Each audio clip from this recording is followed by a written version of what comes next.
I can just start from the beginning.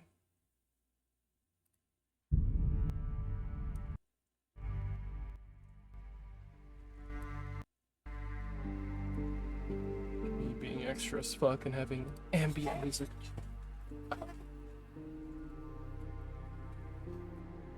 Alrighty. You're sitting down, B? You're locked in? I'm sitting down.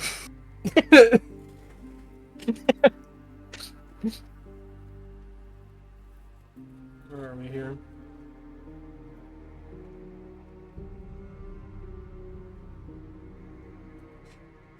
Right.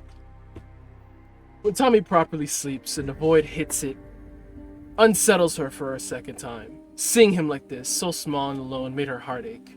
It made her think about the past taking care of her younger sibling. More so, it made her think about being that small herself. She missed her brother dearly, despite him being just a short trip away within Bermuda's hands. But Hell's pastor wasn't her brother. No, he just looked like him. Soon, she could hopefully lift the fog on his mind and actually talk to him again. She lets herself drift into sleep. An act she didn't need to do, but what else was she going to do as the boy slept? Might as well close her eyes and rest. The drift of sleep came with the breeze of a warm summer's night. The sound of honking cars wakes her from her soft slumber and a hand covers her mouth. Cordelia was wearing a hood with a one-way see-through smart fabric that let it cover more of her face while giving her full peripheral visibility. As her eyes open, she sees Bancroft standing above her. Power nap is over. We're moving in 10. Here, done this. He lets her mouth go and puts a cup of Starbucks in her hand before walking to the ledge of the rooftop. It was the same thing he'd always pick up for her on his way home after school. Today was a big day for them.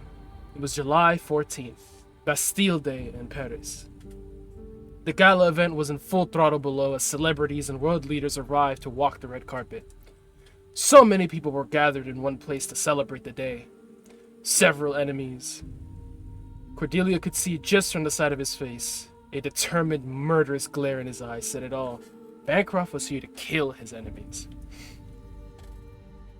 This is a real mission, Deli. It's time for you to step up. I'm not going to be able to hold your hand through this, so lock in. My guardian angel. Don't fucking miss. He says sternly while throwing her a sniper rifle.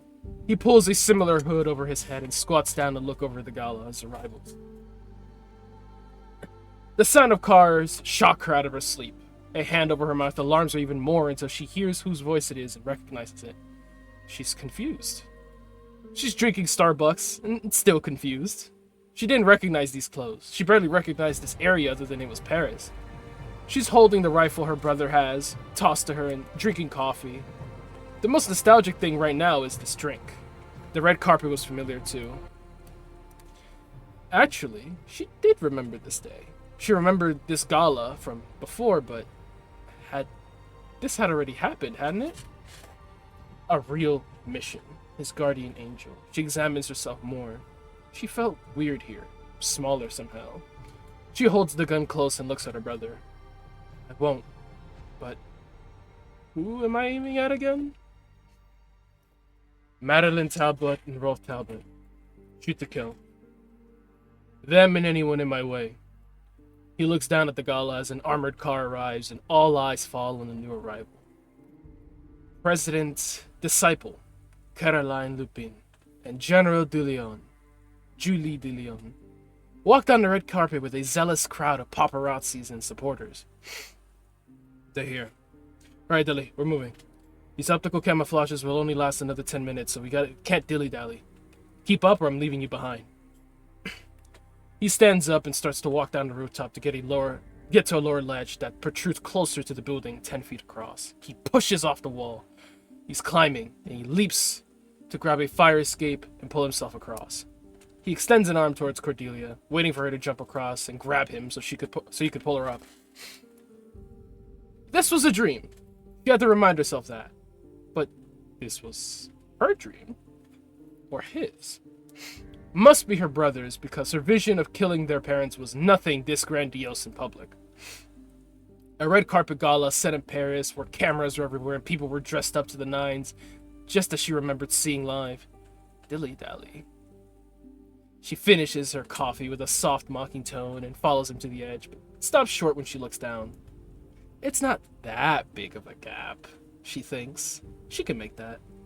It's just a dream, she reminds herself again and again as she mimics his moves, climbing down and jumping over to him. She finds Bancroft's hand and a steady foothold without issue, and they both climb down the fire escape with haste. He kicks the ladder down to the ground and gives a two-tone whistle. 6 more people approach him from hiding spots in the alley and pull their hoods over their heads. I'm telling De Leon, the rest of you can come or get lost. He challenges angrily. He was pissed. The hoods look at each other and nod, agreeing to follow him. Damn right. He nods smugly to himself.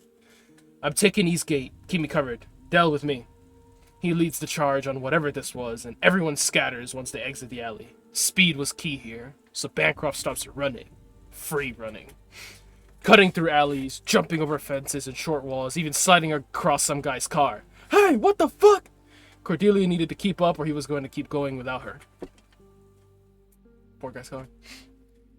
He steadies her, and she's grateful for it. It reminds her that even in a strange situation like this, he wouldn't just let her fall. He would definitely leave her behind, though. She believed that. She'd have to keep up or find her way on her own if she lost him. More people come out of seemingly nowhere, and she's just more confused. Who was De Leon? Another target other than their parents? And who were these people? No one even second guessed just taking the calls he made. He gives the orders and people just followed. Now, she has to keep up with him again. She isn't too concerned with following his lead, as long as she kept up, and could see this was good enough. She doesn't remember ever free running like this. She remembers games and playing with him, but she was a child, and he was just watching, not training her. She thinks at least, maybe here, wherever this was, free running came more easily. She chases after him. She calls after him, still confused by it all. What's going on? Who are those other people? Moving almost weightlessly. She not only kept up, but she felt something exhilarating. Her heart was beating. Her lungs were breathing. She was alive. The Crimson Vanguard is meeting the Black Cross. It doesn't get any better than this. Mentora thinks it's bait, but I know those two better than anyone. They're the exact kind of people who would have a secret backroom meeting during a big party. I bet they just feel so big-brain in there. I bet they're eating this up right now. I can't wait to make them finally face reality. He grunts and pants as they run, climb, and slide. Duval's people. They've been tracking La Dominatrice's barons for months now. De Leon might not be a Templar, but she's on their payroll. We follow her, we find a whole rat's nest of them. They reach the east gate of the palace to find security drones and patrolling military police vehicles just passing their alley. He slows and seeks his way to peek into the street and signals for her to follow. He taps an earpiece and Cordelia hears Bancroft buzz in her ear. The camels make us invisible to cameras, which means we can do this Mission Impossible style. Move on my mark. She sees one of the patrolling armored trucks being highlighted in his visor, and an arrow indicator points her to move underneath the axles of the carriage. He holds for a minute to catch his breath and time their next advance carefully. She gets some explanation, but he's talking like she knows who these people are and she doesn't. Maybe if she paid more attention in the past, names like Duval and De Leon might ring a bell. They sound like rich types, but she especially didn't recognize the group's names. Templar? Something about that word was making her brain itch. She hated how in the dark she felt right now. As if she could have known this or overheard it in the past, but she was too wrapped up to care. She keeps up. The feeling of being alive shocked her system. It wasn't noticeable at first, but now she did. It was almost alarming. Her heart was beating. She needed to breathe. Following behind, she's trying not to get too distracted. Waiting on his signal and following the indicator mark. This was pretty cool, but what even was all this? She still had no idea what the dream was. She had too many questions floating in her head about all this. Who were they supposed to be? Who was he? Mentore? Who? Who is Mentore? Is that a person? Bancroft? I don't understand any of this. She feels she should let this play out a bit more before asking too many questions, just to see where this goes and then figure it out as they went along. At the very least, she knew how to shoot. Mentore? Mentor? A? Yes, it's a person. He blankly stares at her with all the intent to make her feel stupid. And he's the one in charge of this operation. But he's dragging his feet, so I'm getting active. Híjole. What the fuck? That's something. He peeks around the corner again and then ducks down as a drone sweeps right past her alley. Look down. I know you missed me. You're still new to all this. But I'm going to need you to concise the questions. What do you need to catch up on? Oh, and now!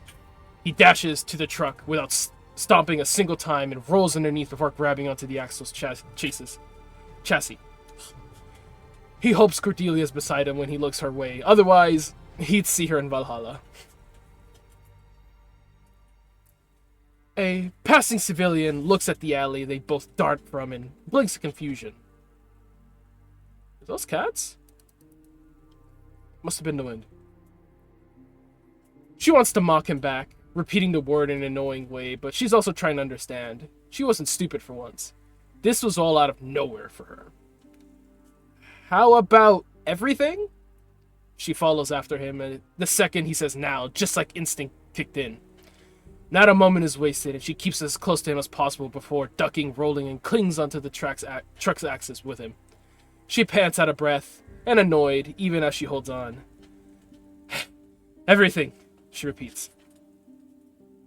Very concise. He rolls his eyes. He sighs, almost exhausted before even starting, and meets her annoyed gaze with his own.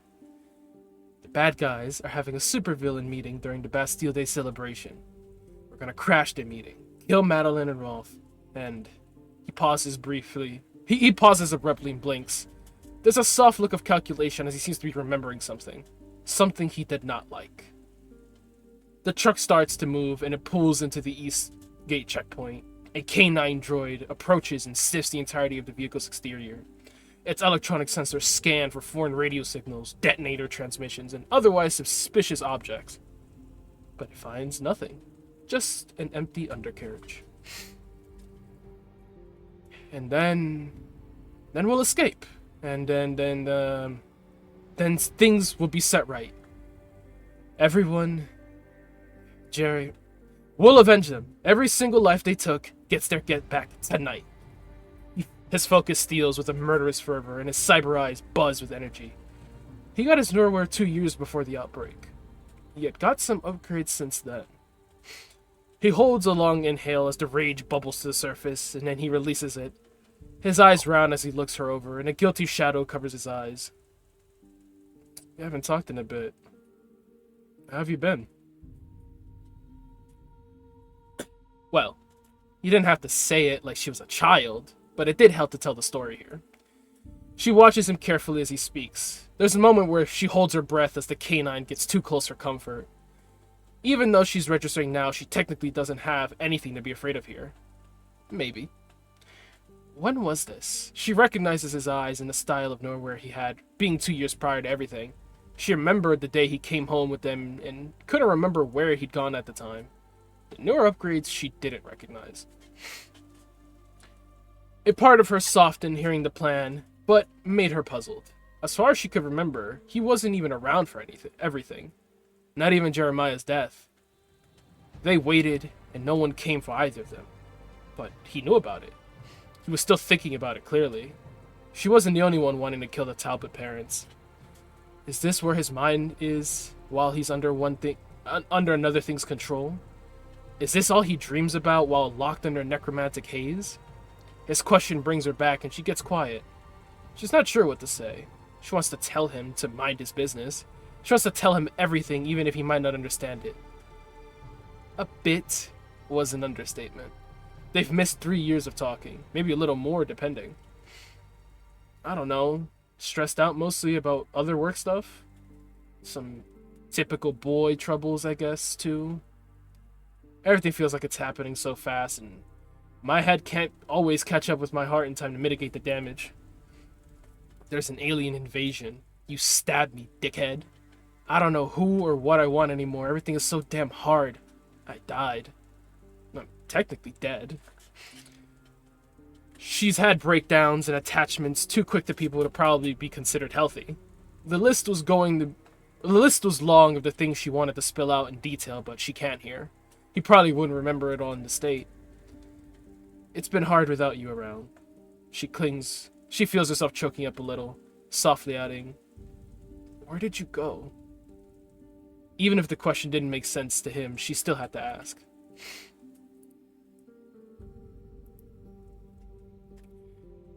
Reading what I was at message for. First of all, wrong place. What kind of work stuff? Please don't tell me you're still chasing fuckboys, he asked hesitantly. He used to be so connected to her life from morning to night. He didn't need her to say she missed him, but hearing her say she needed him stung like he had gotten shot in the chest all over again. His eyes softened and he presses his forehead to the axle above, the stress and guilt visible in his tension. I thought you were dead. I hoped that you hadn't turned into... He jumbles his words. He wasn't sure what to say that wouldn't sound like an excuse. He hadn't even gone back to the house to check if maybe they'd gotten out on their own. Sorry. I didn't mean to run away for so long. I just had to try to stop them, alright? I wish I could have just ignored all of it like you did. I guess I'm still acting on impulse, huh? Well, it got me shot and taken in by probably the shadiest group you'd imagine, an Assassin's Guild. Here I go, killing again. He admits, fully expecting her to make fun of him. First of all, they chase me. Secondly, it's complicated. What to even say about work? There was even more stress piled onto that. She avoids the question for now, looking away as he speaks. She listens, but it still upset her. She knew vaguely whatever their parents were doing wasn't great. Bancroft wouldn't be who he was, and rebel so adamantly otherwise. Cordelia can't help but feel the tint of bitterness color her thoughts. He was so invested in being a hero, it felt like he forgot she needed him to be her hero. When it really mattered, he didn't show up. He couldn't. It's an old scab wound she started to mentally pick at. Still, she didn't hate him. It's alright. I forgave you a little bit after some time. I just hoped you were living in Spain or something. One of us had to get out, but I guess none of us did. She exhales, now annoyed with herself rather than just him. I don't know. I wish I paid attention more. Maybe things would be different then. She didn't know he'd gotten shot or any of that. She hated the idea of that alone. He was supposed to be untouchable. Assassin's Guild? None of this was familiar to her. What Assassin's Guild? This one? The Dementore? At least you were doing something, I guess. All I did was give up, and she stops herself from telling him that she did in fact die, and looks at him. Turned into what? What do you mean by again? Her ego nearly makes him smile. She hadn't changed all that much. Her theory on his whereabouts tugs at his smile even further, and he softly bangs his forehead against the axle. He really didn't know what to do about her. She was like a house cat that got outside and couldn't get back in. He wanted to tell her the whole story, but this was hardly the place. No, they were here with a mission. End it all, once and for all. Hey, it's not your fault. I knew you weren't paying attention, so I did. I should have been there for you. He hops with a disappointed sigh. He meant to look after her if things ever got scary. And he didn't. I thought he might have died. And then turned into one of the shroom heads. She'd heard them be called dozens of names. Biters, stalkers, Zeeks, even straight-up zombies. The Foundation, the Paris branch. Whole mission statement is to stop the Illuminati from taking over the world and creating their new world order. Okay, it's not the Illuminati exactly, but it's not any less cringy shit, I promise. Sadly, Templars have money and power, so if we don't take them down, Mom and Dad is gonna do that shit again. There's a clear discomfort bordering on disgust when he finally calls them Mom and Dad. He really didn't like it, but something about talking with her made him feel lost in that setting again. The truck pulls in through the gate, and Bancroft lets go to roll over and dart for the nearest piece of cover inside the palace. Alright, they're in. Yeah, it was a kill or be killed moment, and I started blasting. Since then, I've just gotten better at it. They sneak into the palace halls and see both guests and staff moving about. Bancroft starts eyeing where to get a change of clothes. Now, let's find De Leon. We should pretend to belong. I hope you still have that rich brat aura, because it's perfect camo we need right now. It was Spain, Italy, or right back here to France, she remembered from some of their past conversations. He'd spent more time here than her, however. She wasn't born here, but in Maine, where they settled down. Her theories held strong with the hopes he was living life out somewhere. The need for revenge or justice didn't allow that, sadly it seemed, and she had no room to talk, being focused on it herself. My eyes are darting all over the place. Only she wasn't doing it because of the same reasons. Her parents were bad people, simply put, but that was just an excuse. Hell wanted retribution, and Cordelia made a promise to help her. She pushes aside the awareness of how cold this potentially made her. She pushes aside the thought that she might be doing this without hell, without even the mini-apocalypse. It was a dark thought that without the justification they had, any one of the three of them may as well could have snapped one day and killed their parents regardless. Cordelia physically shakes her head to get rid of the thought, like it would help. She follows him still, copying his role and getting into cover, trying to absorb and understand all this new information about Templars and the Foundation. So their parents were Templars. This really was just a comic book supervillain bullshit, wasn't it? She's not too sure what to make of him being a killer right now. She isn't sure she cares as long as he's here now. Technically, I did die. I just didn't come back like the rest. They call it arisen. He watches people move about, pretending to belong wouldn't be that hard here. They'd been doing that for years already. Well, she had at least. She pouts. I'm not a brat. She keeps close, going along with whatever spare clothes were given to her, wondering who this De Leon person was. A pressing question in her mind makes her wonder if he'd be able to answer her. Hey, real quick. Does the title The Usurper mean anything to you? Any idea who that is? Did I skip something? No, I did not. He fixes his found bow tie and turns with a flinch, like she had hit him over the head with something.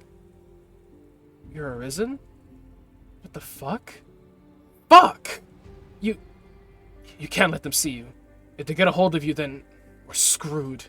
The immediate horror was pretty obvious. They were dealing with divine powers in the hands of very cunning people. This was slowly becoming his nightmare. Usurper? No? Is that what you're calling Mom and Dad? He stares at her with a worried look. Listen, you can't be here. They'll possess you, and then I'll have to... He stops as a staff worker enters their little changing room to grab a new vest. They simply wave hello at the two of them and then head back out after checking themselves in the mirror. Bancroft looks visibly distressed. All of his confidence fled his body once he heard that she was already dead.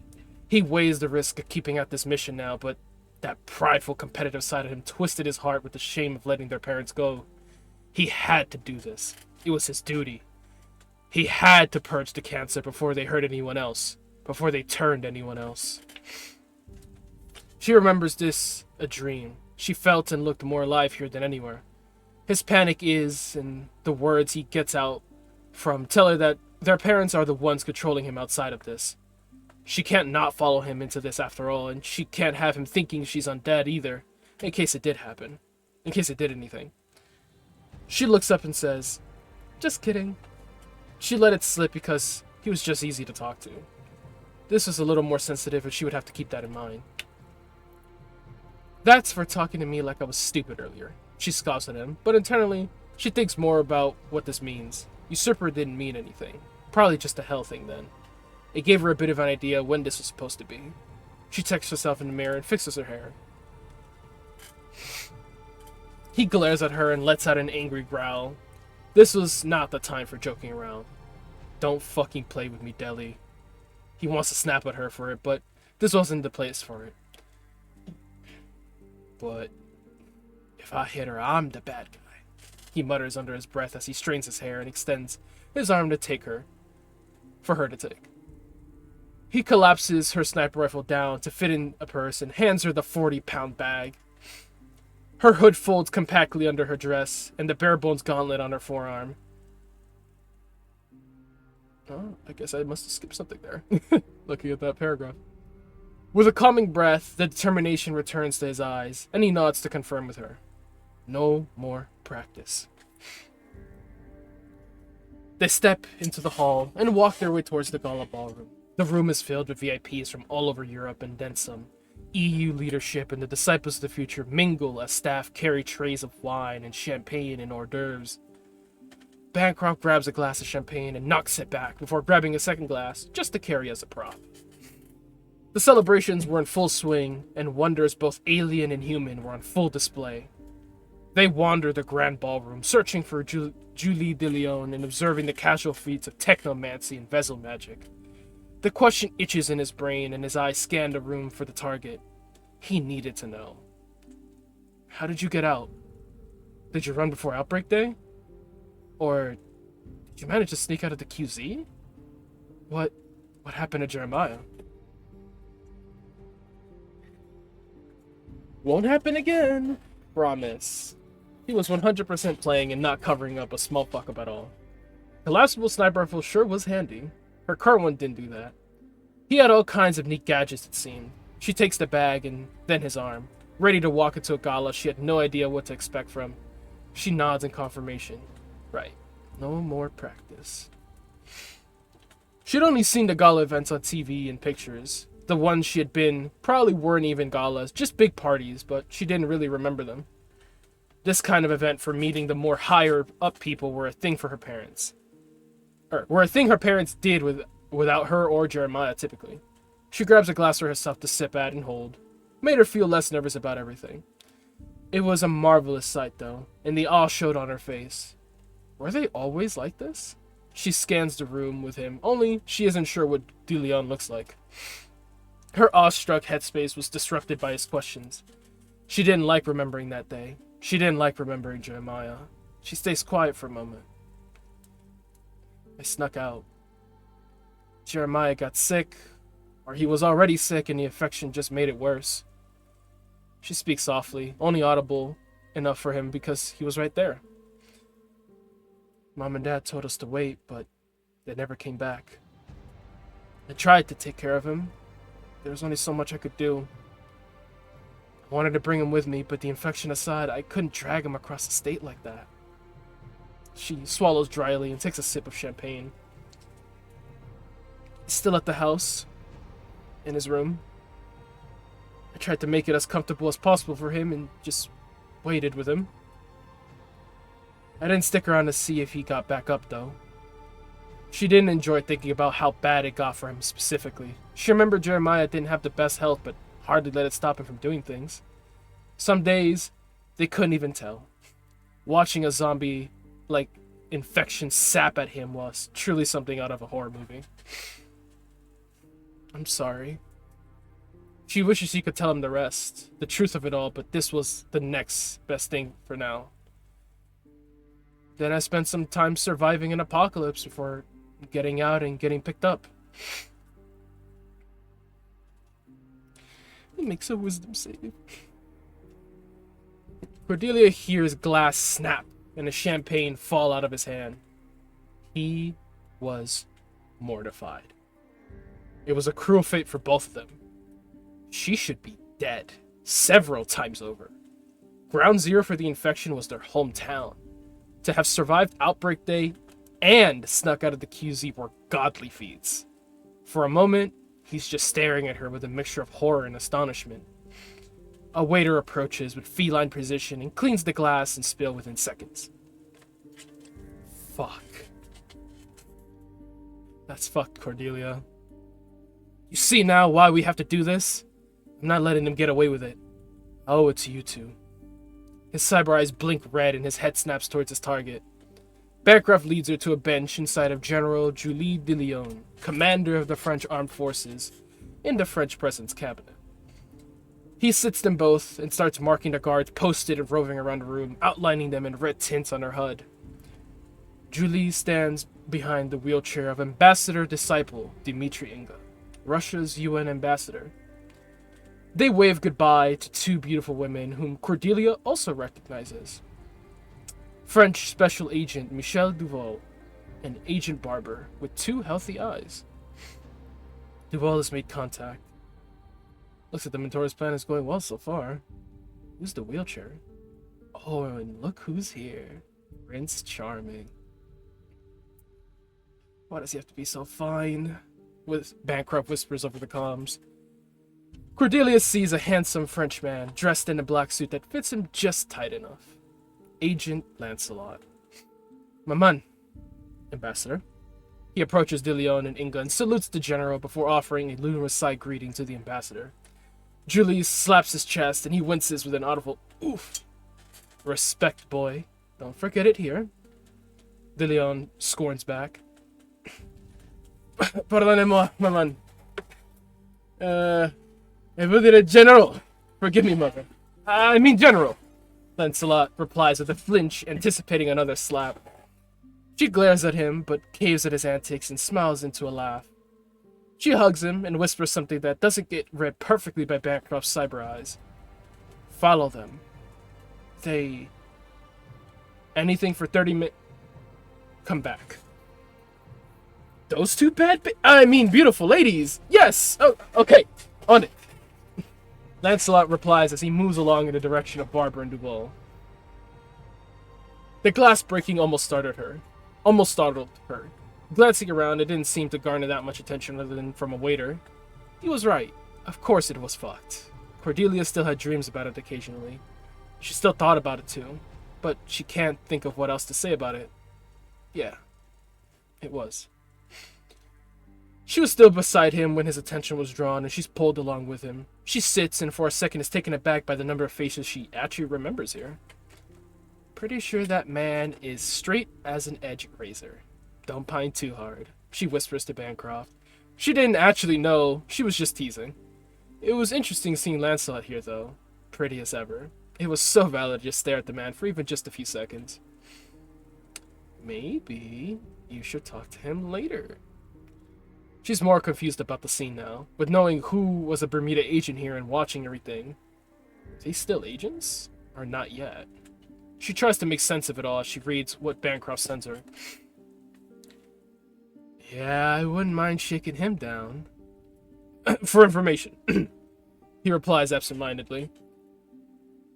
Cordelia's mind toils, making sense of the scene, when she hears a boisterous attendee try to rile his group with a boisterous speech. 2050 is going to be the year of new frontiers! I say we all travel to Mars next spring and become founders of a new Earth. Eh, Doctor? Imagine splicing the first Martian tree! Greatness is right. Greatness is right there. Why shouldn't we take it? He announces to the crowd surrounding him. The haze of the dream clears on her HUD and she sees the date. July 14th, 2049. It was only 5 months earlier. De Leon taps her earpiece to take a call and then turns to Inga with a half smile. They're all here. Shall we? Inga nods with a bow of his head, and she pushes his wheelchair along to leave the grand ballroom. The roving guards seemingly tighten around the general and the ambassador, and their eyes scan for any would-be followers. Bancroft gets up subtly and walks with Cordelia through the laughter, bodies, and festivities that tail them. Just laugh, drink, and look pretty, he advises as they move between gawking audience circles and dancing couples to mask their movement through the room as they get closer and closer. They remain unnoticed as they tail their targets and track them through the grand ballroom to the North Connector Hall. Event staff flow in and out of the hall. They pay no mind to the two VIPs as they step through. Flowing with the crowd and staffing, the two manage to slip through the hall while shadowing some staff members and continue their pursuit of their targets. They follow their marks to a meeting room deeper in the estate that is guarded by French military police, who salute De Leon and allow her inside. There were 2 doors in, one on either side of the room, both guarded by a duo of officers and 3 more pairs of patrolling officers passing through the hall in view of the door, maybe every 15-second interval. I will pause here to ask. Following me so far? Valid. B! Yes, I'm following. Hey! You know, disruptive.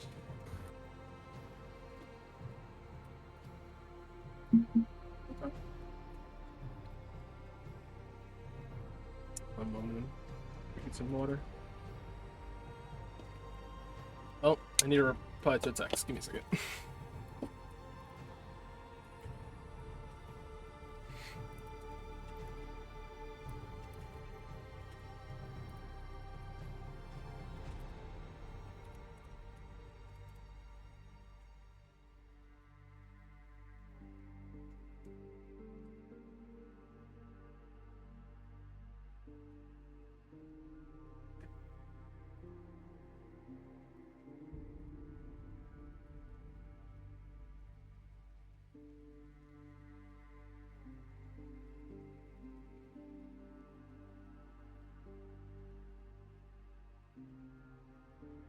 Okay. Everyone here? Yep. No. Damn. I didn't hear call, but alas. We move. I'm here. Blessed.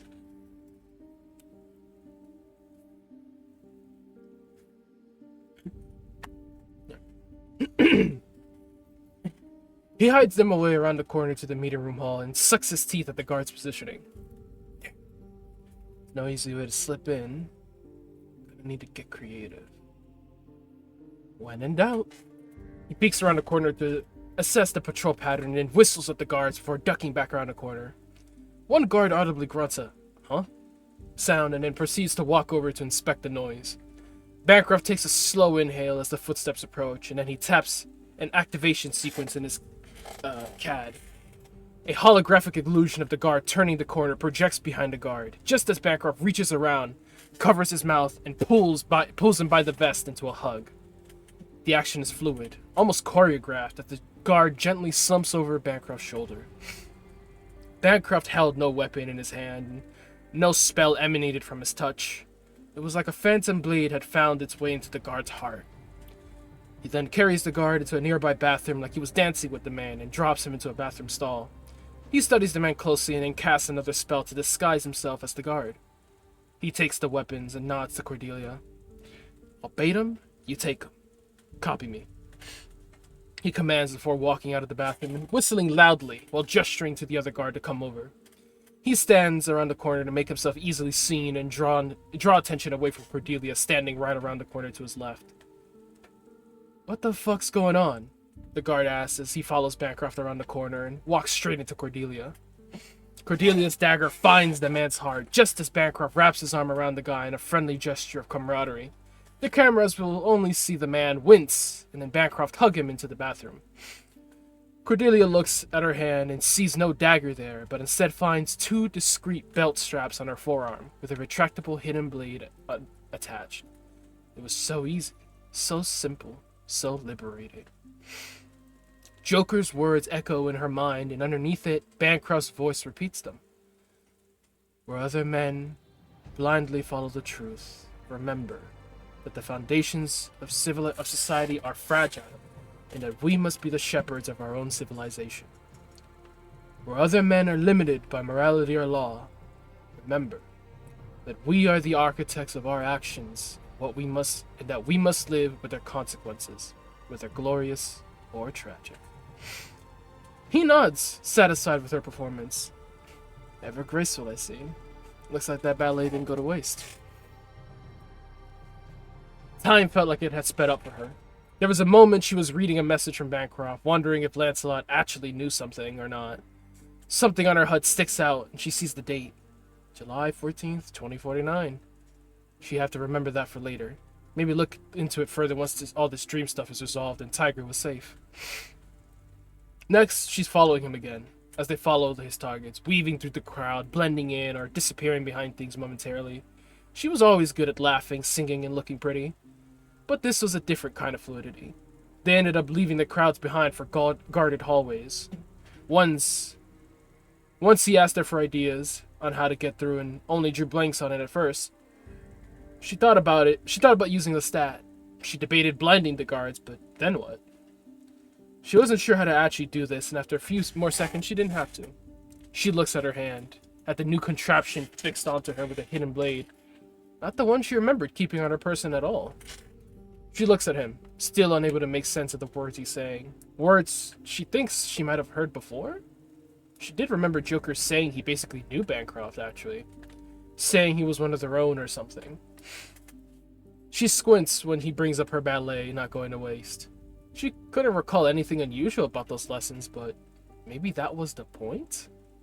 She had little to no idea how much was going on behind the scenes, what her parents were truly planning, nor what Bancroft was orchestrating at the same time behind their backs. Was her violin instructor also on some weird spy shit? Dun, dun, dun. I guess we'll never know.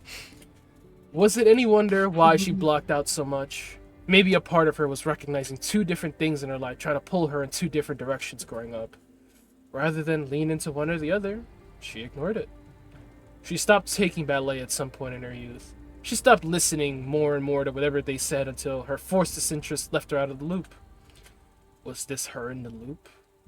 What would she have been like if she followed him? Followed her parents? She blinks and shakes herself out of her thoughts as she takes the second guard's weapon and copies his disguise. Thanks. It helps. What now? Now we use decoys. He pulls out a small dish-shaped device from his pocket the size of a cup coaster. As if throwing a playing card, he throws the disc around the corner with a smooth flick of his wrist. The disc lands in front of the door and he walks over to stand on top of it. He takes the post in the same way the guards had and takes a deep breath. And switch.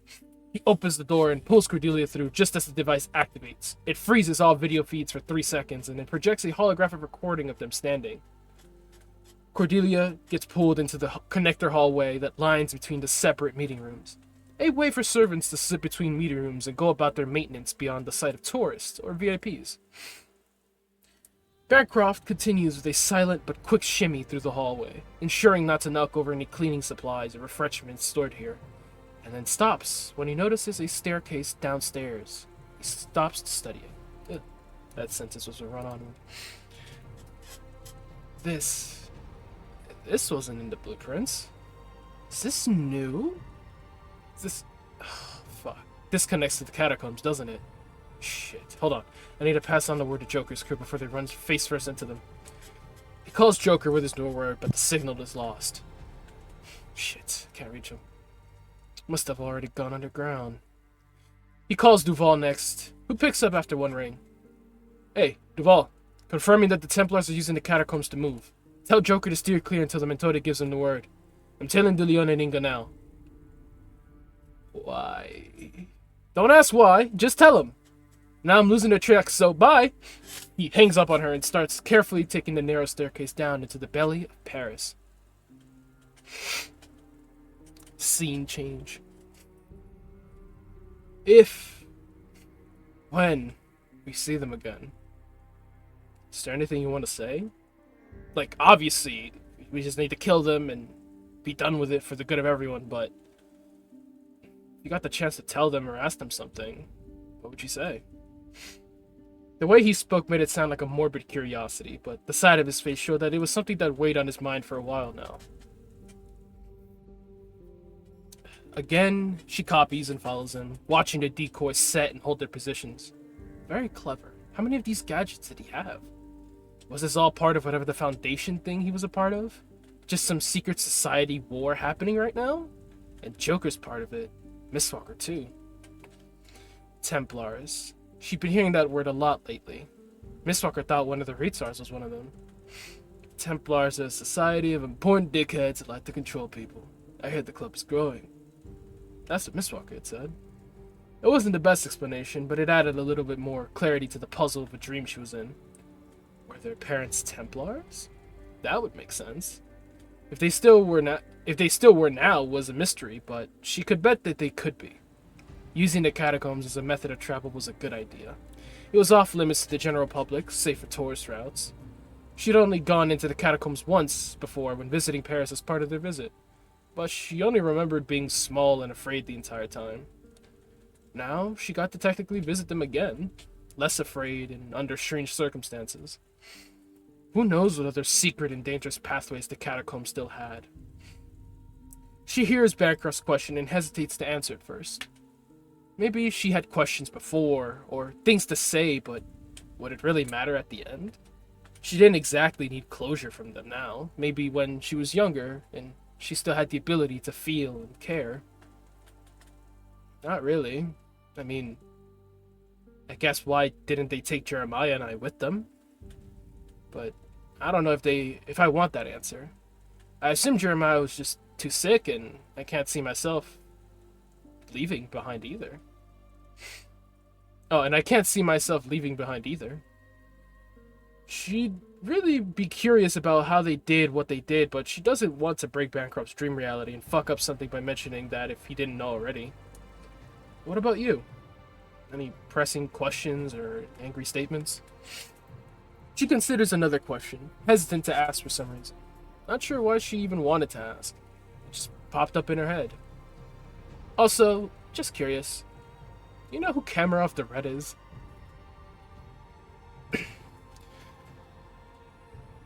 I'd want to ask them the same thing, honestly.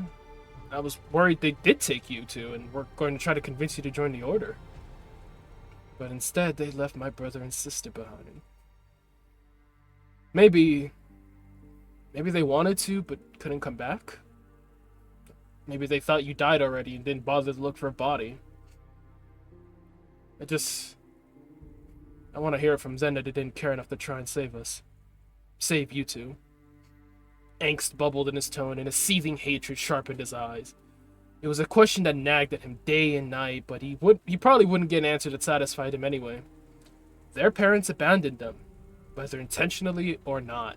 They did not move mountains and oceans to get back to them. Bancroft didn't care if that was an unfair expectation. He wanted Jeremiah and Cordelia here. But they weren't, and he blamed Rolf and Madeline for it. His narrower blinks dimly to query the search for Kamarov the Red, and he blinks rapidly as he recalls the name. I hear he's a Servitore in Joker's crew. I've seen a video or two of his work, but never met him. I imagine he would be here too if he wasn't so low rank. Joker would probably know more about him. He's a Campione, warden of the Moscow Brooch. Probably next in line to be Mentore over there if he ever stopped fucking around. It was some minor tea he'd overheard. But Moscow was way over there, and the Talbots were right fucking here, in Paris. Maybe just a couple 100 feet away. They sneaked through the catacombs, dodging roving patrols of single guards accompanied by security drones acting as their extra eyes. Their digital invisibility cloaks were coming in clutch in more ways than expected. Eventually, they reach a tomb in the catacombs that belonged to a now-forgotten prince, one of the many bastards who tried his hand at the crown, but failed to grasp it. The duo reached a locked metal bar gate that blocks the entry into his tomb. Bancroft looks through and spots overhanging wood support beams that provide a fine enough hiding place to overlook the meeting. Classic. We could reach those beams from up there. Let's get to climbing. He points at the hiding place and then highlights their path to it with his cyber eyes. A simple enough free climb, maybe a little greedy, but for someone acrobatic, it was a simple enough climb, push-off, jump, catch, and then balancing act. Cordelia makes the climb onto the overhanging support and finds a nice, comfortable spot to hide in besides Bancroft. She found it easy to free climb and parkour despite her lungs beating at her chest for air. There was something liberating about having such a free range of motion and being able to go to where others typically wouldn't dare. She could reach any height, cross any pitfall. Nothing could tell her she couldn't. Everything was in her grasp. All she had to do was do it. Which outcome was better? Left for Dead was the one that happened, but would it be like that had she been taken and joined the Order? If Jeremiah had a chance? They'd be against each other unless her older brother felt that there was a chance of talking. It was maybe, but it was all hypothetical now. That wasn't their reality. This barely was. She imagined they weren't worth it for whatever reason, other than the chaos, of course. Another part of her didn't want to ask in case they actually did feel bad or remorseful. That might make killing them harder. She would rather keep them in her heads as irredeemable, just to avoid that possibility. At the end of the day, it shouldn't matter how sorry they might be, if at all. Cordelia was left to try and make the best of what time she had left and desperately, hopelessly, try to keep Jeremiah alive. She smiled softly at more knowledge just being given to her. It wasn't a lot. She didn't even understand the significance of what it all means still. A servitore was a low rank. Joker was a campione warden of Moscow, possibly mentore. She knew that one was important, but it was something new almost every other sentence. I see. Interesting. He has fun TikToks. In reference to Miss Walker. The catacombs were more fascinating now than scary. Maybe it helped that they were following other people. She can't help get too distracted by the tomb they reach. She's noticing now how easy it was climbing like this. She definitely noticed how much more fluid she reacted here. It was unique. Made her feel like a cat. It was fun even. Would she have ended up like this if she had stuck with Bancroft more rather than fucking around?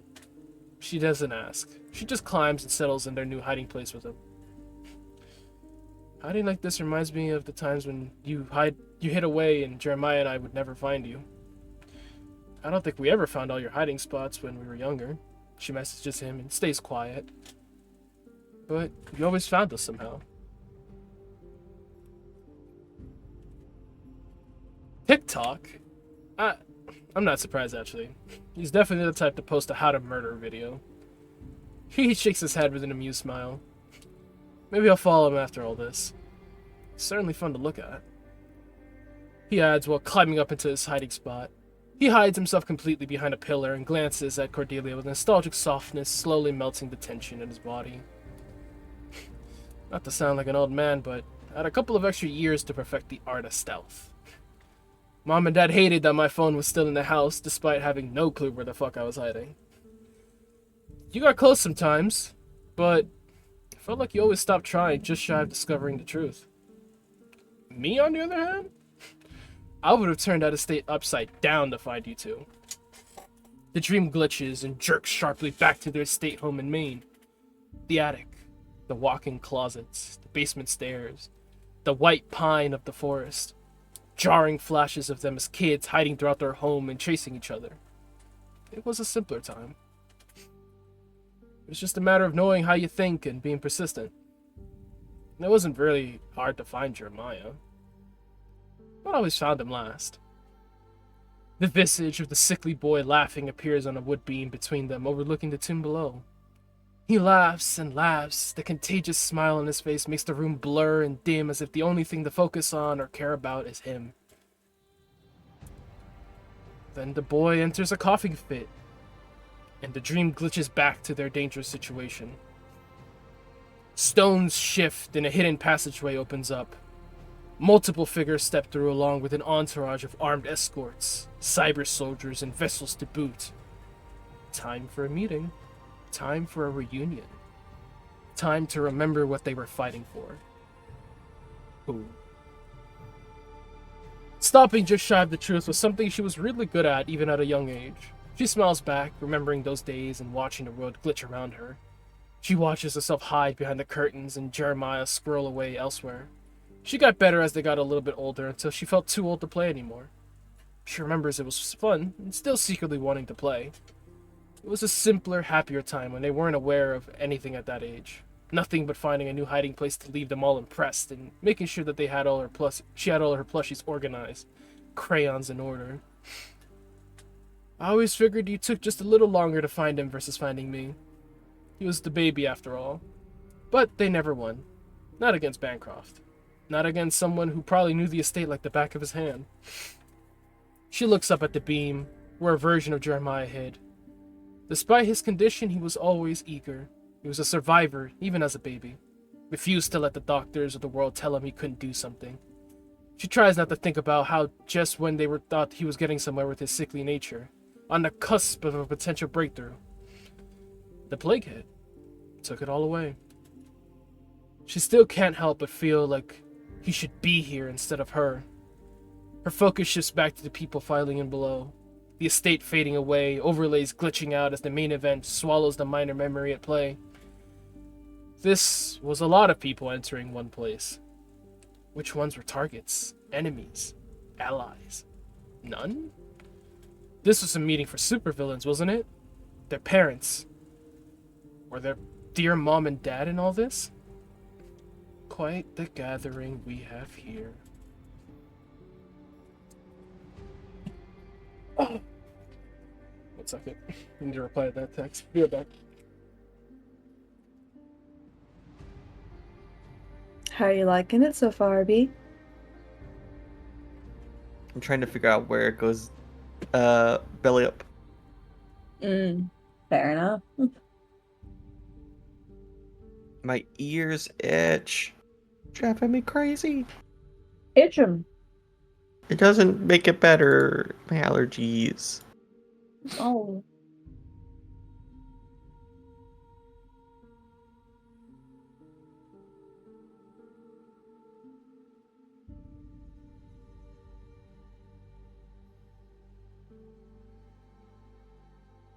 God damn it.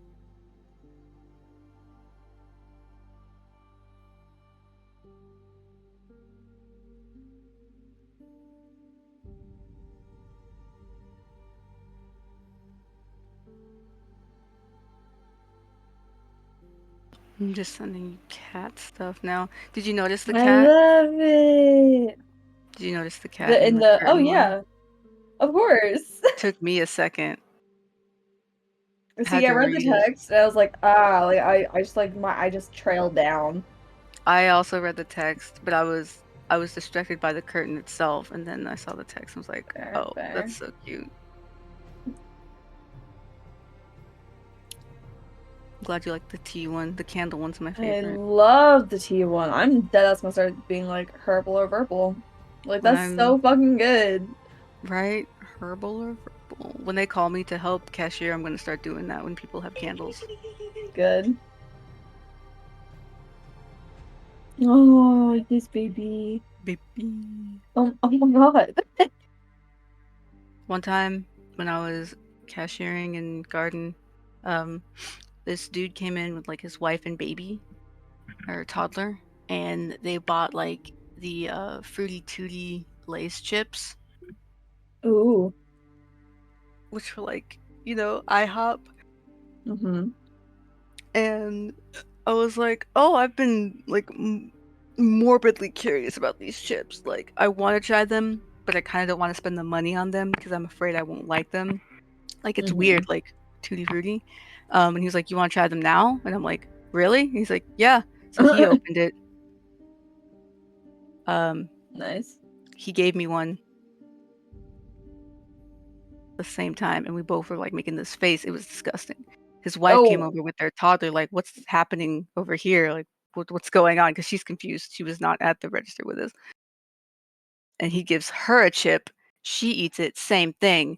He's like, so now we're all just suffering. Damn.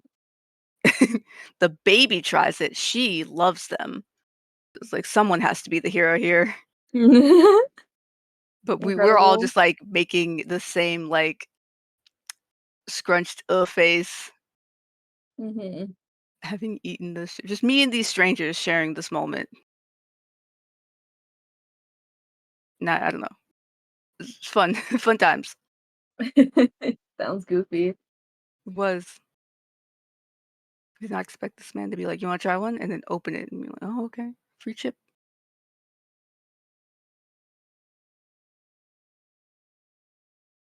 Continue, Sam. Yes, I can continue. Where was I here?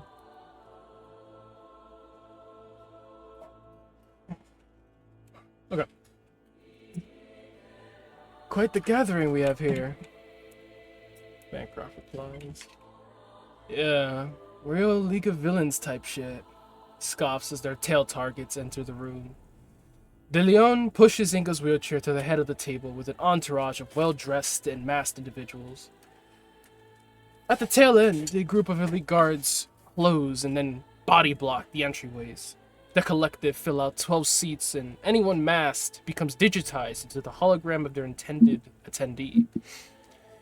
Some very important people sat at this table, and while not all of them were present, their presence could be felt through their holograms. All participants of the meeting reveal their right hand and pull on a signet ring made from polished marble with a silver band down the center, and a cross and the likeness of the renowned Knights Templar, made from different materials. World leaders, demon hosts, syndicate masterminds, world warlords, avatars, and yet all pale in aura compared to the man at the head of it all, Dimitri Inga. His motionless eyes scan the room, and wherever they pass, a chill rises up. Even the holographic attendees seem to shudder and stiffen when those grayed eyes grace them. The eyes stop at his rival at the opposite end of the table, and the two enter a staring contest. Silence fills the catacombs. The attendees remain still, fearful of the wrath of either end of the table. Pride swirls deep in the old men's eyes, but neither concedes a reaction. The ones with the ruby crystal cross signet rings are the Crimson Vanguard. From the head to the center, Mitri Inga, Claudia Bartolomeo, Julie de Leon, masked figure, Big Majos, and Jarl William the Watchful. The masked figure, Big Majos, and Jarl William not present, but instead as holograms. The ones with the obsidian glass cross signet rings are the Black Cross. From head to center are whoever the fuck is standing in for Rolf and Madeline. Ryan Haseker, Mikhail Volk, Charivnitsia, and General Savimbi. Mikhail Volk, the Charivnitsia, and General Savimbi not present, but only as holograms. Bancroft highlights them in gold, and a small profile icon appears for the ones he has data for, with the exceptions of the ones missing names or titles. Who the fuck are they? Since when does the Black Cross have Mr. and Mrs. Freeze leading them? Where the fuck are Rolf and Madeline? I should have known those cowards would have pulled some shit like this. Typical. He was seething. He came all this way, threw all caution to the wind, condemns himself to an uncelebrated death. All to assassinate his enemies. For justice, for vengeance. Maybe they'd reveal details of where they were hiding. That hope was the only thing stopping Bancroft from firing a rocket down there and letting God sort it all out. This was a lot more than she thought it was going to be. Cordelia isn't sure what she really expected, but this was a lot. Their targets aside, she's a little surprised to see Bulldog's dad in the mix. She didn't recall it coming from a Templar. She didn't recall it coming up that he was a Templar supervillain. Crimson Vanguard? That's what their brother just said, and their parents are part of the Black Cross. So two different factions? Speaking of their parents, it looked like they weren't here. Why though? Weren't they at the gala? Did they leave early? So many questions and possibilities. They had stand-ins. Did Bancroft just imply that they were the leaders of the Black Cross? Why weren't they here anyway? He takes a moment to glance back the way they came from, momentarily thinking that maybe they already knew or rather Bancroft, was here. She's not sure how. It's just a theory, but a scary one. Why else wouldn't they be here unless something happened or something more important came up? She looks back to the gathering and at the people in her parents' supposed seats. Unless those people were them? Relax, she says to him. You can still learn something here.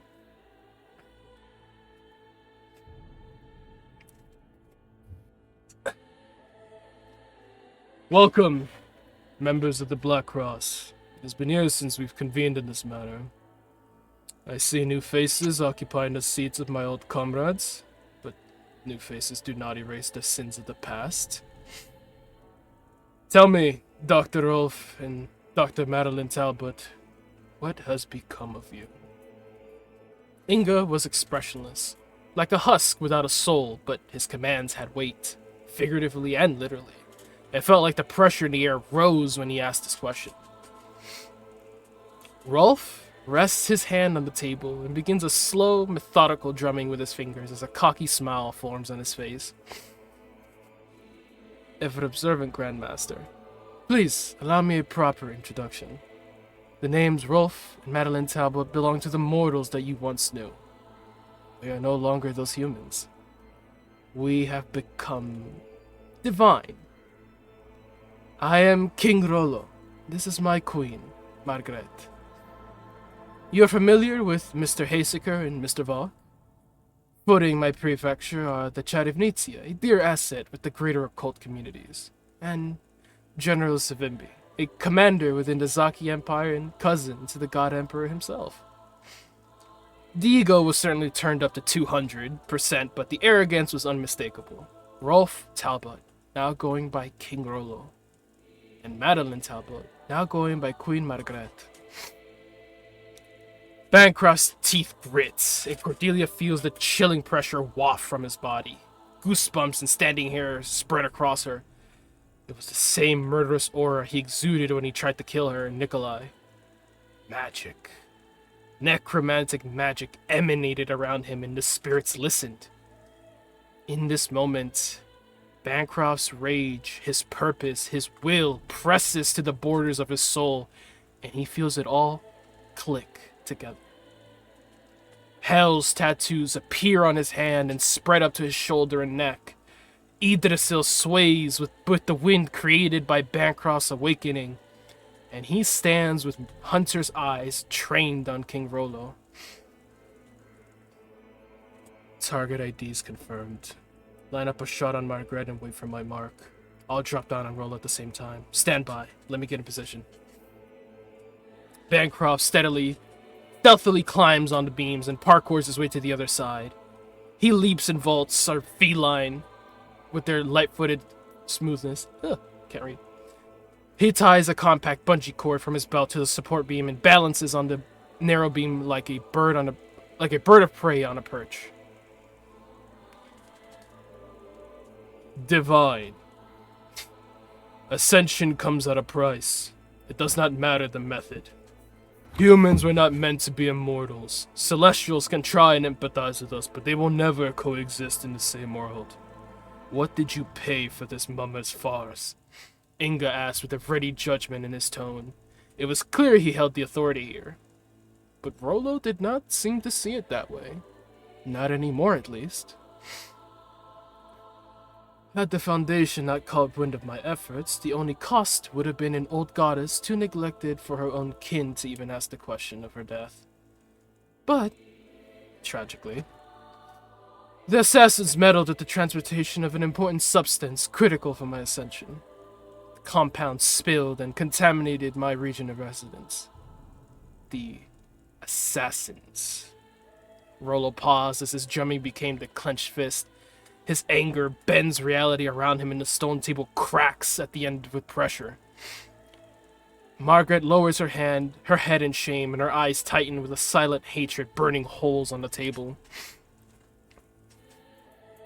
The entire state of Maine is under quarantine, with 80% of the population turned to murderous hive mind arisen.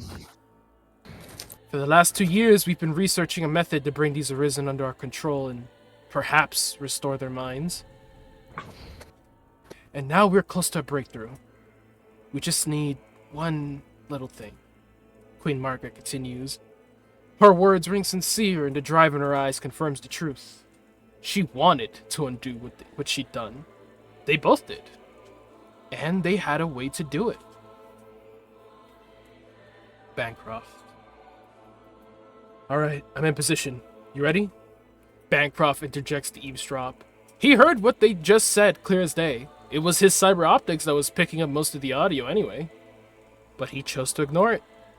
Here were the Talbots with a plan to rectify their mistakes, but Bancroft couldn't be paid to give a fuck. They died today. End of story. Unless Cordelia got him to wait. They should do as the Mentore had wished. Spy but not engage. At least until the king and queen were isolated. There's a gentle horror growing in her eyes at the reveal of her parents actually being there and looking how they do. She'd only made the passing thought it was still them, but she hadn't recognized them. Bancroft didn't even recognize them. Once it was said, however, she could see it. She remembers the fates during her ritual and the future Cyrus had asked them to show, giving them all a glimpse into the sight of her father, at least looked like. Even if she didn't fully recognize his face, she recognized his mannerisms. Her mother's too. The way she sat. The way her father spoke. She'd only realized it now, how she sits similarly to her mother. How Bancroft smirked or smiled like their father and hated it being pointed out. How Jeremiah had their mother's burning, hateful stare when he felt wrong and the rhythmic tapping of his fingers against any surface. How she could recall all of them adopting small traits of their parents. It wasn't important to the moment, but it was still a thought that flitted through her head and it gave her a chill. They considered themselves king and queen. Of course they did. She supposed after what they'd accomplished it was justified, but she didn't want to give them that credit. More new faces. A Zaki commander to boot. She'd have to remember that one to bring up the Veils especially. She listens to them speak about Maine and their plans, about this foundation ruining things. Technically, they weren't behind everything going to shit, then she guessed. She can't help but hate that they had similar ideas. She hates that there's a part of her thinking like them at all. Even if her intentions were good, it felt tainted somehow. It made her scared. Bancroft makes his way to his new position while she begins to take her rifle out. She's curious. They still needed something. She wanted to know if they'd mentioned them. If they'd mentioned her, Bancroft and Jeremiah. If they'd mentioned anything about any plans with William Bremer. He was here too, after all. No. Wait a moment. I want to hear what they say. What they still need. We can undo Maine ourselves with that knowledge. She glances at him across the way. Her brother was different and she could feel it. Felt like his anger was amped up more. She worried he was just going to lose it here. She worried he was going to just absolutely lose it here. She wasn't worried that was happening regardless. Or she was worried that was happening regardless. The Mentore wanted to listen. Attacking here is suicidal with all these others here. Bancroft, just wait a bit, please. His hidden blade extends and his fist clenches as he hesitates to leap down and strike him down. What if I can save them? Cordelia, Jeremiah, everyone back home. I can still go back for them. There's even a fraction of a chance. The spirits cling to him and whisper, beg, and plead for prudence, for salvation. If Cordelia and or Jeremiah were risen, then there was still a chance they could be saved. He was going to save them. Need to wait. Wait. Stand by, we'll tail Rollo and Margaret on their departure. His voice was eerily calm and cold. His eyes glitch as if misaligned with his eye sockets, and the dream starts to glitch, tearing sharply like a broken monitor or a video game that was failing to load properly.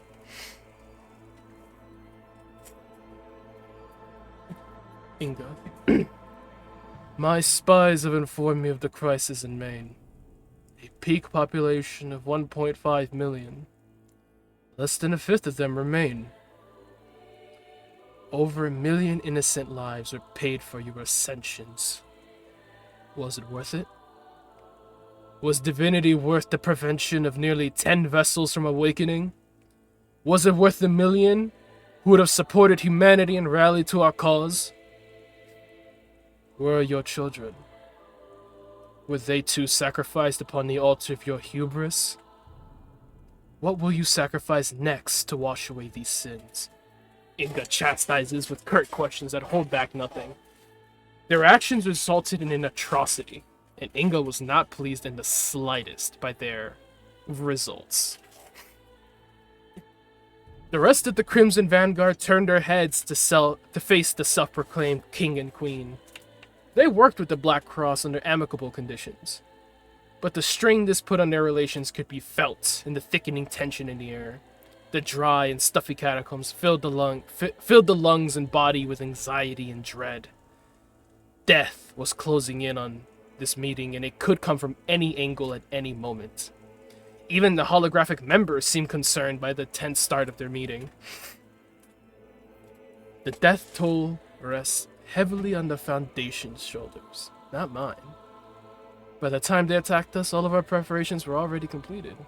I was en route to deliver Mr. Haseker a sample of the Cordyceps divinus variant we had created when they were ambushed. If anything, I was too slow in executing my ascension. I would have had the power to dispatch those heathens with haste and prevent the pathogens from spilling. However, it is a small matter in the grand scheme of what has become possible now. I am a god. My wife is a goddess. We have the means to make our wishes come true. And I will make my queen's wishes come true first. Rollo replies confidently. The only remorse he had was that he hadn't executed his plan sooner. He could have just killed the assassins with a flick of his wrist if he had pulled the trigger a day sooner. But prudence betrayed him that day. He dared prudence to do it again. We want to launch an expedition into the Cursed Lands. The nature of the corrupted leyline is necromantic. We will drain the power from this leyline and cleanse the Cursed Lands. With the power we gain, we'll be able to cast a great spell to breach Helheim, write our names in blood upon the throne. All arisen tied to that domain will fall under our control, and we will be able to liberate Maine and Siberia from the monsters that plague them. With that power, we can see our children again. Queen Margaret explains with guilt and determination coating her voice. At the end, her voice breaks and Rollo takes her hand. The pain of losing her children drove her to every goal, whether short or long term. We can bring them back. We will bring them all back. The first act of divinity she would carry out was bringing Jeremiah, Cordelia, and Bancroft back from the dead. Bancroft wasn't looking too good. Was being in Arisen fucking with his nowhere? Was his emotional state mixing into it and making it worse? She can see him from where she was, zooming in on him with her scope.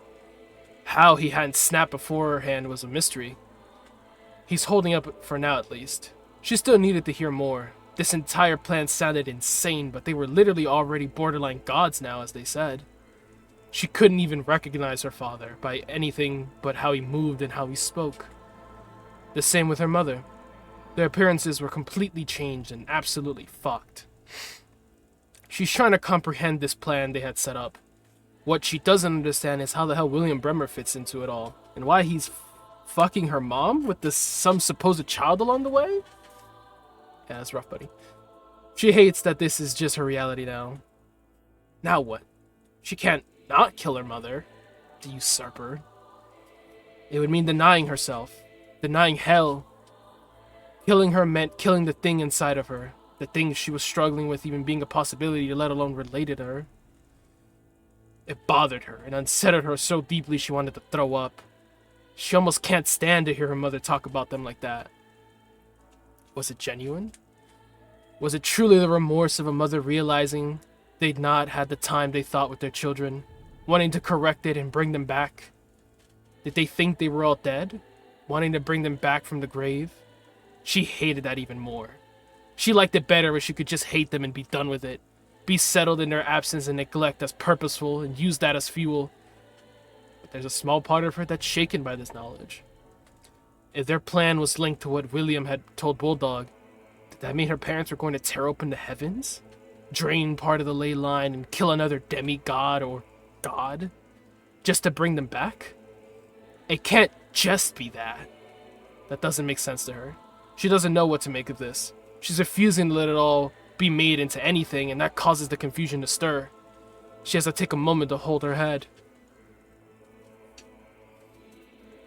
Inga stares at them. No pity or sympathy. No anger or disappointment. just emotionless understanding and calculation. Bring the cursed lands in Maine to heal. That will mark the start of your penance for your sins. Fail to do this, or incite another atrocity, and I will see your seats filled by someone else. He turns to Jarl William. Mr. Bremer, we'll escort you through said expedition until you find what you're looking for. Once you've completed this task, you report back to me in person. William smiles and squints at Jarl William. He didn't believe he was the short-handed party here in this discussion, and so he simply kept demanding what he wanted. Mere mortals won't suffice for such an expedition.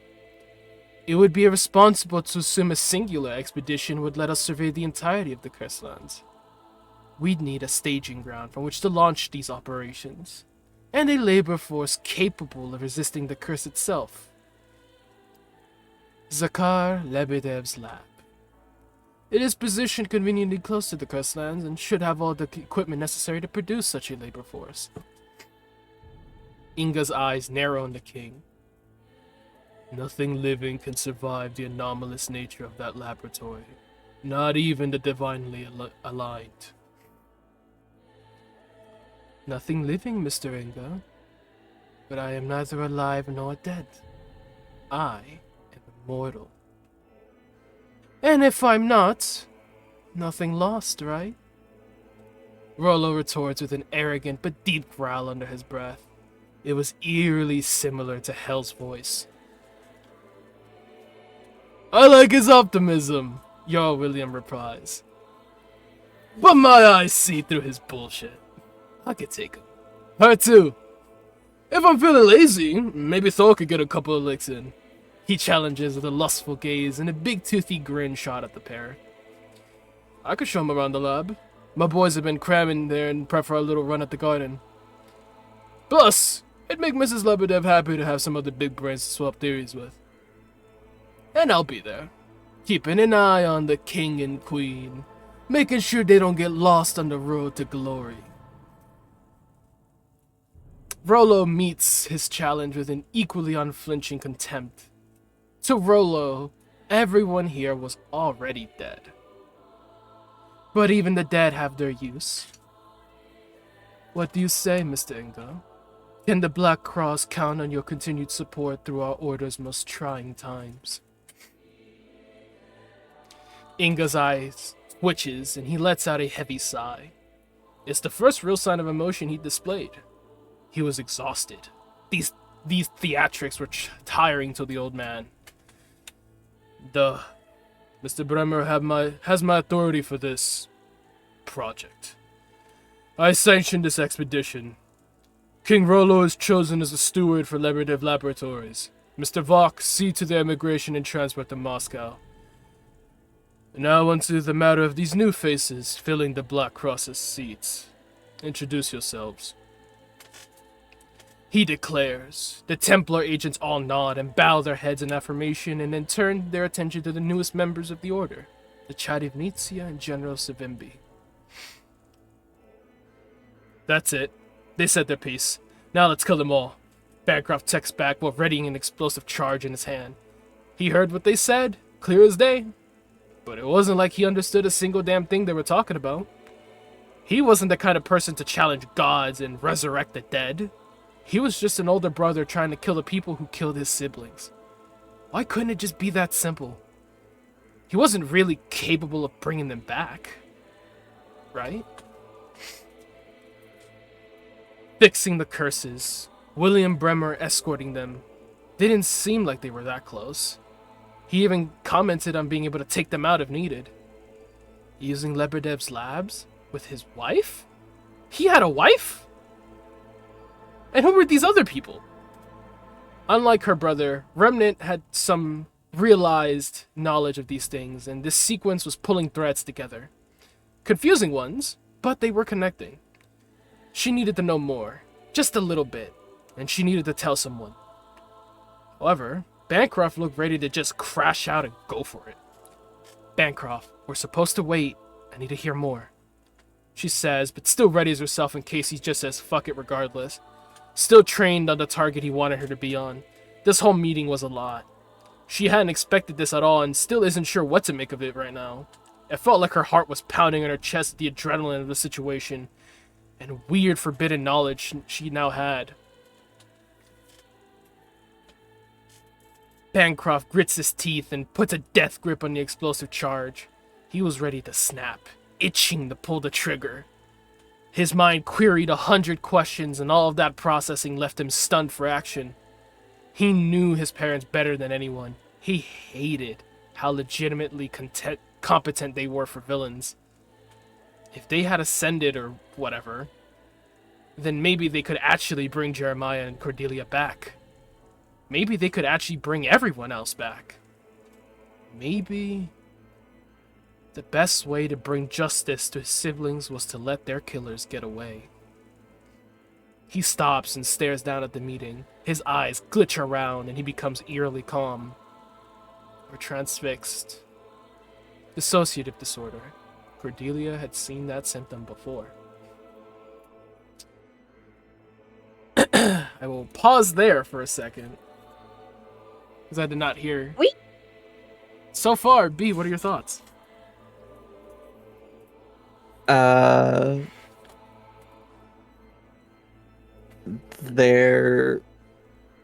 unsure, I guess. I want to know what Sheriff Nizia has to do with the Templars. And, I hate Inga for so many reasons. Why the Inga hate? What's wrong with Inga? Been pain in our ass since the beginning, since we met him. Has he been? What has he done against He's...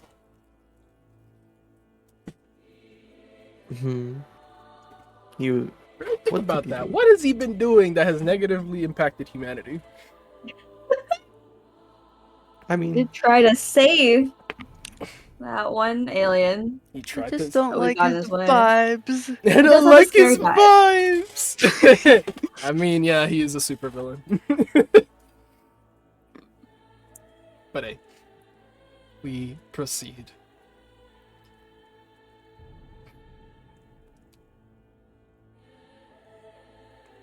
Sabimbi. Grandmaster Dimitri Inga. Expected someone taller. I am commander of the Zaki Imperial Guard, general to the Zaki army. Jesus Savimbi. As you surely know by now, the Zaki is not a force to be so easily written off by First World propaganda. By this time next year, Cote d'Ivoire will surrender, and with them, falls any delusions of resisting unity. 2 Christmases from now, I'll be feasting underneath the pyramids in Egypt with our flags marching on Israel and Morocco. These are simply the facts when decreeing the will of a god emperor. Des wollt, sigaret. God wills it, so it shall be. I come before you with a request for your support on these endeavors, so that your agents and my soldiers may achieve this victory with the least amount of wasted resources. He said while throwing his holographic feet on the table. Zavimbi spoke with a thick accent that made his English sound growly and hoarse, like he was one little push away from roaring at the end of each sentence. He was 5'7", likely in his late 30s to early 40s, wild, unkempt beard, and ballistic plate metal battle armor with his jungle camo uniform underneath. Zabimbi was cordial enough, but it was clear that he believed his cause was destined to win. Whether that meant winning with or winning against Inga's plans was now up for discussion. Cherignitia. Jeez, talk about self-important much? We, the voice is underlaying, are Sofriel Morningstar, Empress of the 7 Hells. One day, everyone here will become very well acquainted with us. And for all our sakes, pray that day isn't soon. She says while shooting a bombastic side-eye at Savimbi. She spoke with a soft Ukrainian accent and had a way of speaking that reminded Cordelia of all those Ukrainian TikToks that were trending following the Ukrainian-Russian ceasefire. She was 5'9", 6 foot in her custom-made combat boot heels. Sounded and looked to be in her early 20s. with pink-dyed short blowout hair, ripped black jeans, and a black leather jacket zipped up to her neck. You can call us as an alien, if that helps you sleep at night. But make no mistake, we are real. And you're all going to hell. And we're not sorry about anything we do. Simply put, we love watching you humans play games with other humans like you're some kind of nature documentary on simian hubris. We feed off your egos, your vanity, your desires. And such proud desires you all share.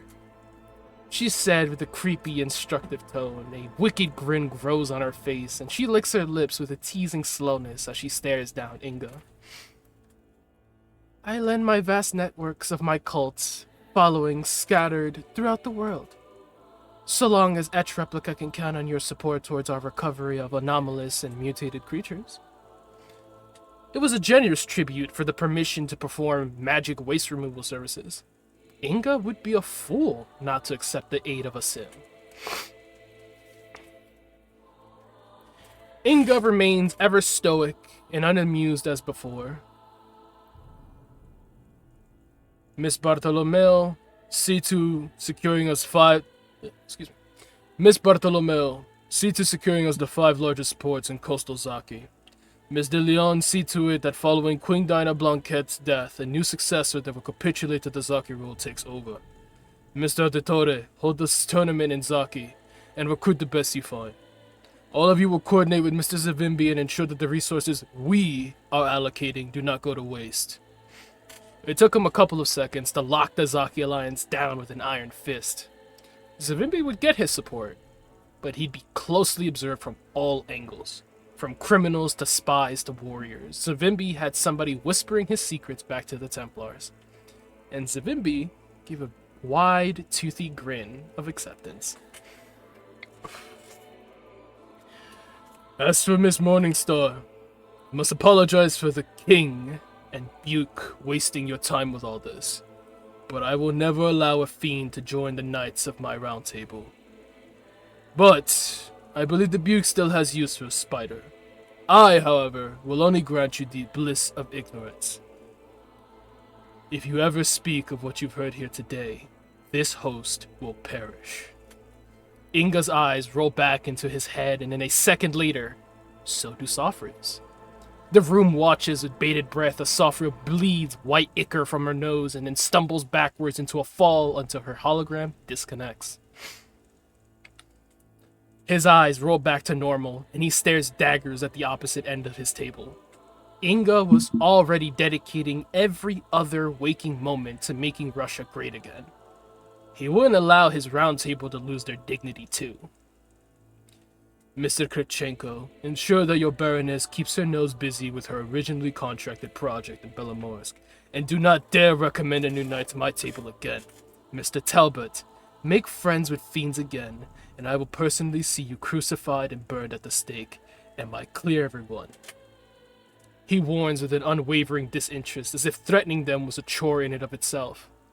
Mouths hang agape, shock widens their eyes, and breaths are held all around the room. Then, strong and clear affirmations are said in unison. Even King Rollo lets out a snarky but firm, "Oui, oui." Inga nods with his head for the stand-in for Chadivnitsia to exit, and they promptly make their way out. Whatever he'd done to Sofrio had gone to his knights. Perhaps they'd seen it before and knew exactly what kind of resolution was just dished out.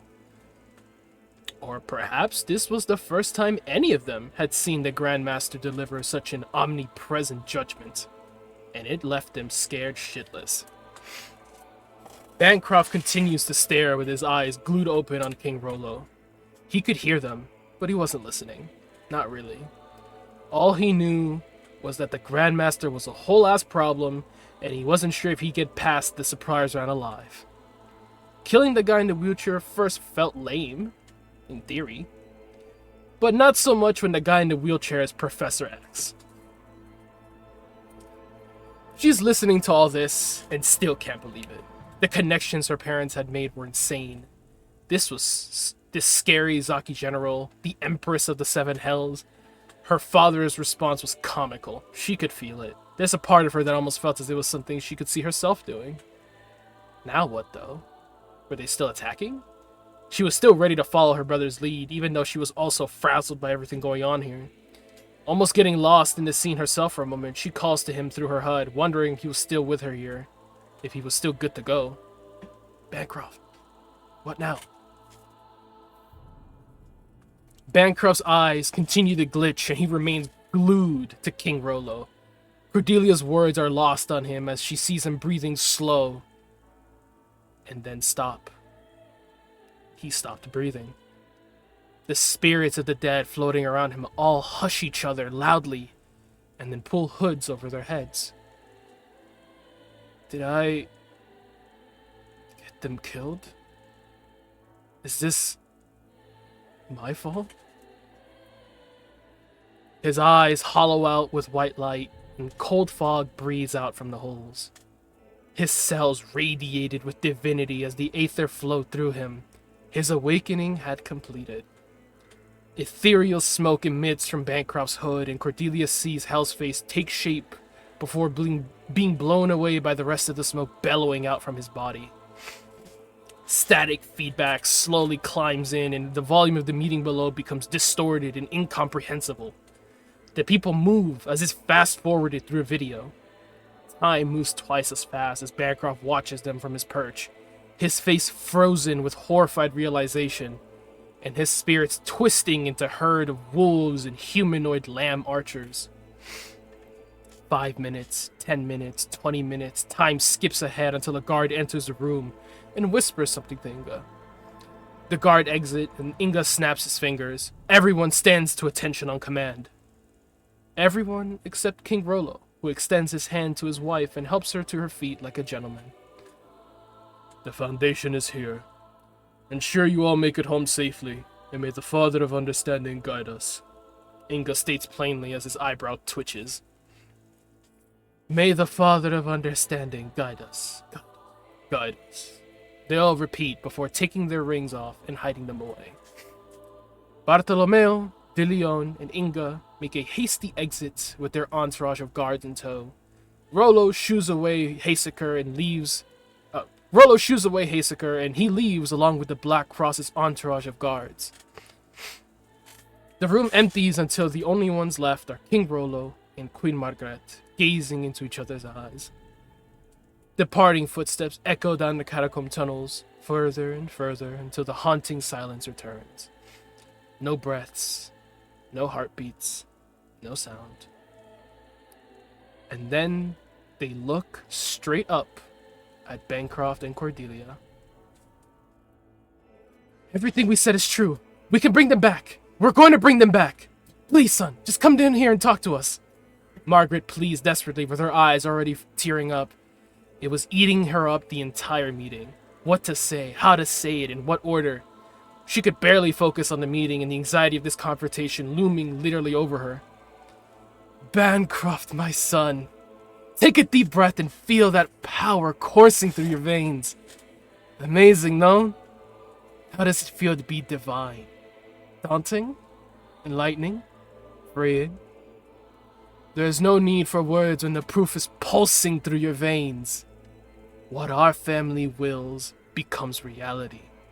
Our love is God. Rollo celebrates with a proud bastard's grin across his face. He was elated by the day's events so far. Everything they willed became reality. Cordelia hated that they looked up at them. At Bancroft specifically. She hated the implication that they knew the entire time he was up there getting ready to kill them, possibly sensing his awakening. Another thing she had to unpack over witnessing. That, and the fact they waited even sent a chill through her. She didn't know what to make of their words to him. How he must be feeling hearing everything. It sounded too good to be true. Bringing them back? Looking at what they did to themselves? To bring them back? Her mother's desperation, her father's confidence. There's a moment where she believes them. No, she did believe them. She wanted to. It was fighting against the desire and need to kill them. She wondered if Bancroft felt as torn up as she did right now. He probably felt worse. Did they know she was here? These were just dream versions, weren't they? Did it matter what she said here? She was still grappling with the idea of their plans. She wants to keep him grounded here with her, even if it was just a dream or a nightmare. But she's not sure what to do. This was an awful realization. Bancroft remained unnaturally still. His eyes peeled back to stare at the two arisen monarchs who not only gave him life, but divinity. His mind reeled and clashed with itself to make sense of it all. He felt powerful, but then again, he couldn't feel much of anything anymore. Joy, anger, fear, sadness, all became a big numbing blur on his senses. He couldn't empathize. He wasn't human anymore. With a fearless step, he drops from the rafters onto the center stone table and no sound is made with his landing.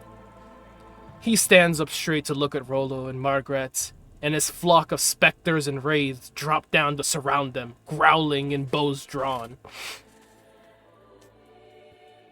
Rollo, I don't think he's hearing us properly.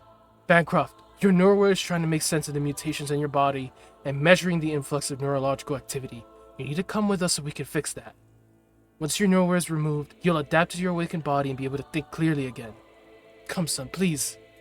Let us help you. Please. Margaret pleads while reaching her hand out to take him and pull him down from the table. Bancroft doesn't budge.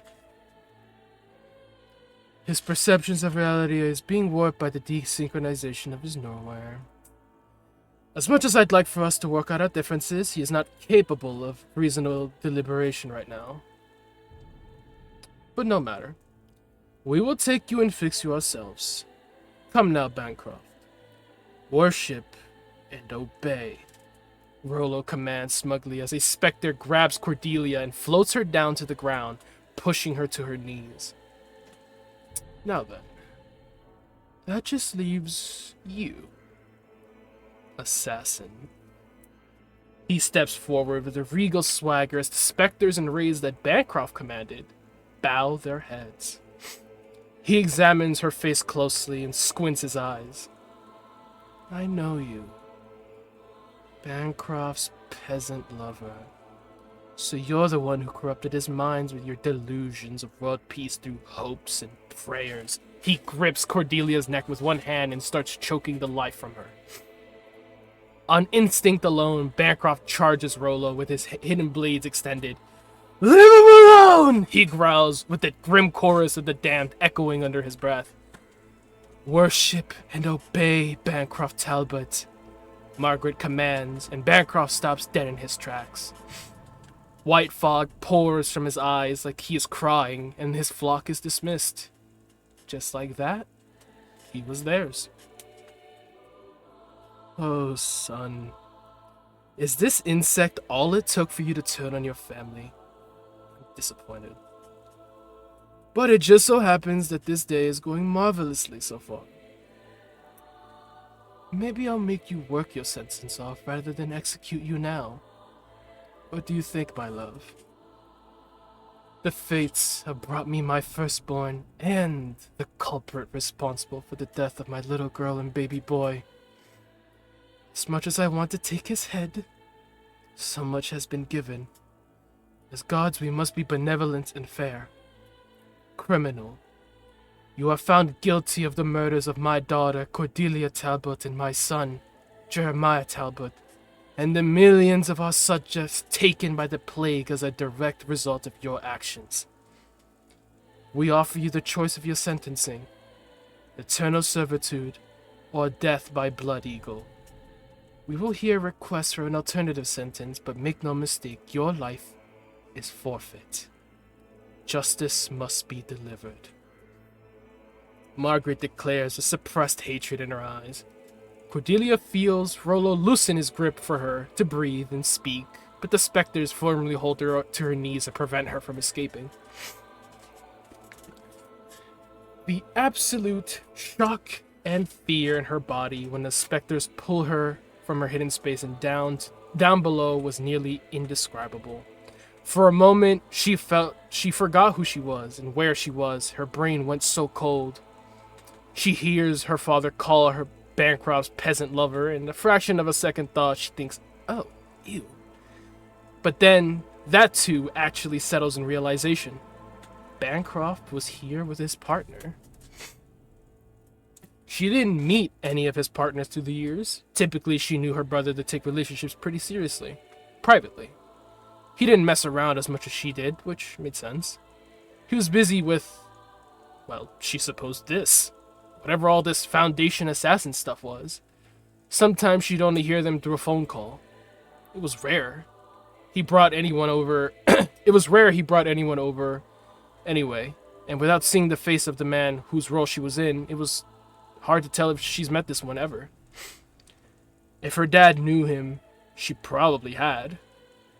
It was just really hard to think of who this was when the air was being choked out of her, being condemned and accused of murder. Her own murder? It was so confusing. This was definitely someone whose ideals they hated. She could hear it in how they spoke. She bet there was at least one dinner this guy was at. God, it sounded so familiar, but again, hard to remember when her throat was hurting and her lungs burned. She gasps when she's finally given the privilege of breathing again, but the overall shock hadn't quelled fully. She can't help but look at Bancroft. She tried calling him before via HUD, but he was already lost in. A sudden, silent awakening was fucking him up, and the neuroware was not meshing well with it. Now, he was even deeper in the mist. And now, on top of all that, this new trauma. They took control of him with just their words. What did you do to him? This sentencing sucked. This whole thing sucked. It just went tits up so suddenly, and those two just knew the whole time?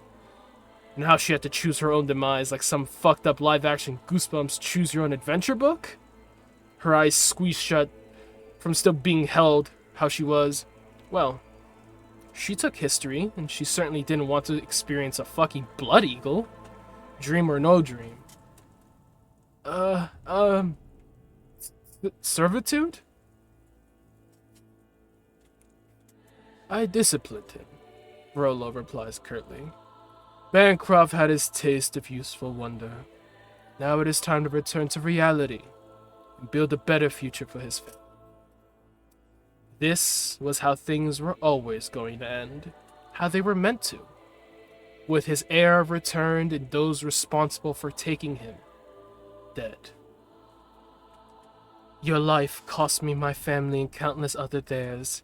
May you serve nobly in death, Marcel Duval. Margaret sentences Cordelia without a second thought, and Rollo crushes her windpipe in his hand.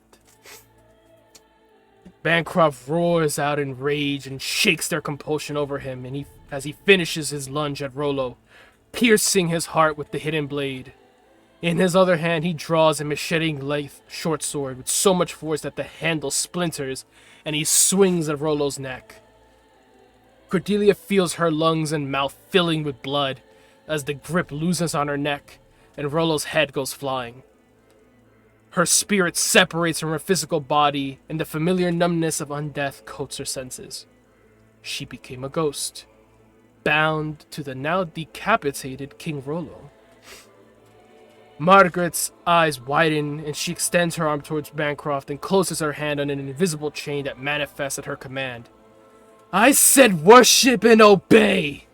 She pulls on the chain, and Bancroft reels with a pain groan before falling to his knees. Mom, Dad, you'll burn in hell for what you've done. See to it. I'll make sure of it. I'll take us all there!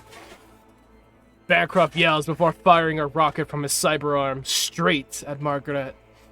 She's blown back through the wall behind her, and she's ripped to pieces by the blast. Rollo's body was crushed by the propelled stone table and then buried further by loosened bricks off the wall Margaret flew through. Marcel's body is dragged across the floor and into the wall, leaving a gory splatter to decorate the bastard prince's tomb. Bancroft's arm is torn from his shoulder, and shrapnel pierces cleanly through his left eye and out the back of his skull before his body phases through the aether. He feels himself tumbling, rolling, and then sliding 5 rooms away. He picks himself up slowly, pained and bloodied by his suicidal attack. His consciousness rubber banded back from the brink just long enough for him to think again. He could feel again. Marcel. He throws up. Michelle, sorry. Dore, I'm sorry. No. I won't pay for my vengeance with your life. We need to get out of here. We need to tell them what we heard. Get back at them. We'll make them pay for this, right? Babe?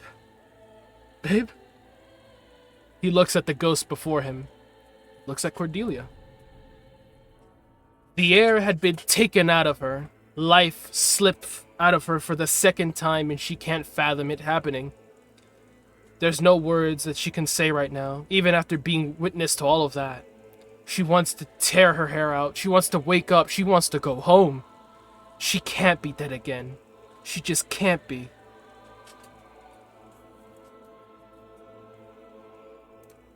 That's where we're at, currently.